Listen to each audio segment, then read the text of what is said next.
Good morning or good afternoon everybody, welcome back to my YouTube channel. I hope you are all enjoying the Mesabian Western Railroad build series. Now I have been asked several times about the roadbed that I'm using, so for this week's video I thought I'd take some time out from the regular build to show exactly what I'm using, how I cut it and how I install it. So come out into the workshop with me and I'll show you how I do it.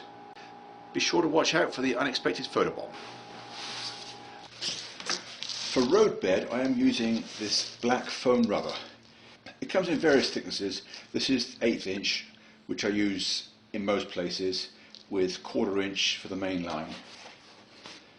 I'm not quite sure what grade of rubber it is. It's the result of research by another professional builder, James Adams of Affordable Model Railroads. He found this material gave the quietest roadbed ever. So rather than duplicate his research, I just buy it from him. He gets it from the manufacturer a pallet at a time. I just buy it from him a few sheets at a time. Now he also makes it pre-cut with a chamfered edge, but it's a lot more expensive than buying the individual sheets. I just make my own with this tool that I made. It's a piece of plywood, a raised piece along the edge, 2 stop blocks at either end, and a length of aluminum angle. Originally I was using a straight edge, but it's best if it's stiffer. Otherwise it doesn't get enough pressure at the ends. So all I have to do is put it all the way to the back so it touches the edge, the straight edge against the stop blocks, and then I've lost my knife.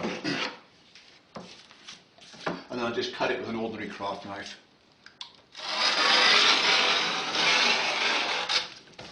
It doesn't take much pressure. I can just make as many strips as I want pretty quickly.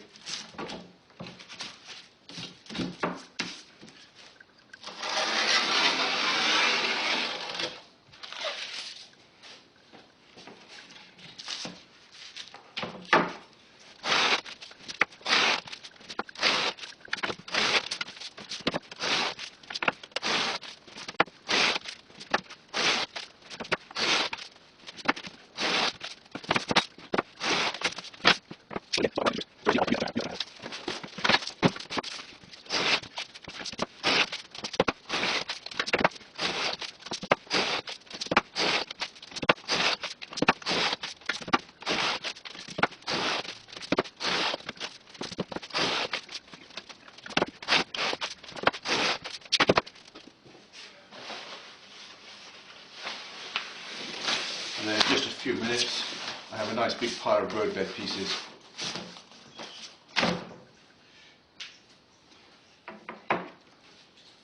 So a bit at the end, it's not quite wide enough to make 2 strips. So I just leave it that wide and use that to cut turnout pads out of. Installing this roadbed is really simple, even on curves. First thing I've got to do is draw myself a guideline. I've shown you this tool before.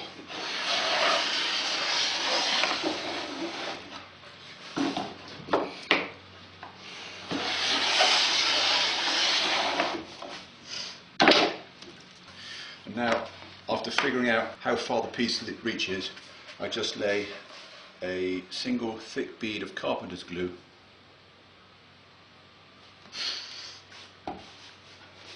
and then I use a wood block about the same width as the roadbed to spread it. A putty knife will also work, but this way you don't have a putty knife to clean afterwards, because it's basically just a scrap offcut which is going to be thrown away at the end of the day.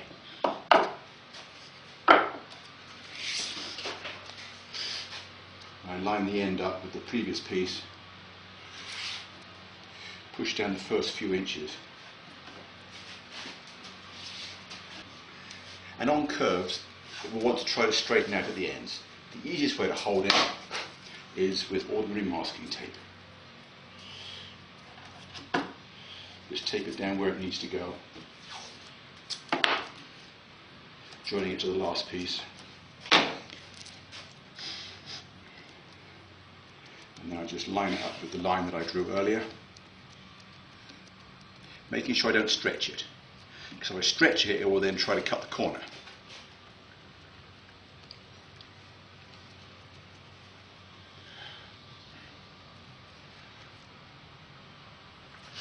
And then Then I need another piece of masking tape at the other end.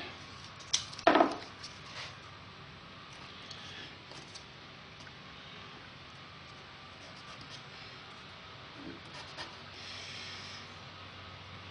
fold that back on itself so it doesn't get in the way of the next piece.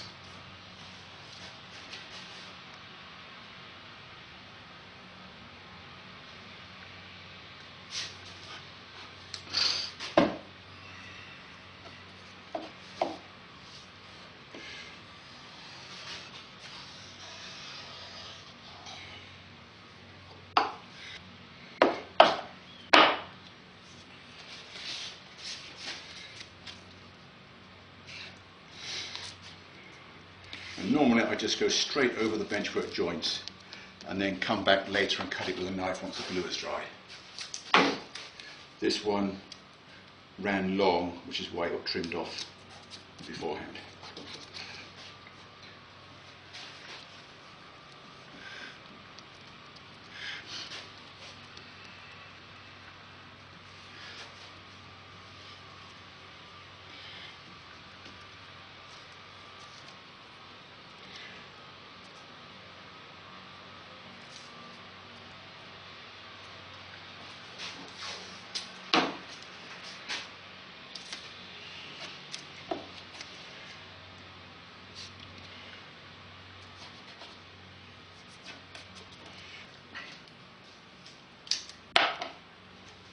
And it really is as easy as that. I have a couple more pieces to install before I go back to track laying, and I will check in with you again later. As a bonus this week, I figured I might also show you how I bend micro-engineering flextrack. Some people do it with a block of wood, knocking the ties in. I don't like that. It just seems to be hit and miss. I just use a curve template of a known radius and just bend it around gently like this.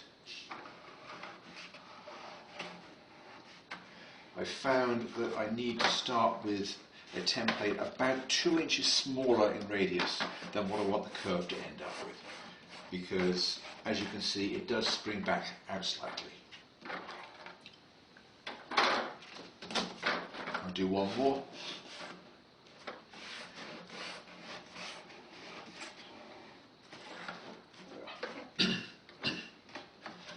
So that's pretty straightforward.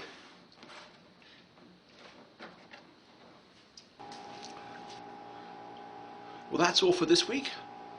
Hope you found this useful, and hope to see you again next week. Thanks for watching, and bye for now.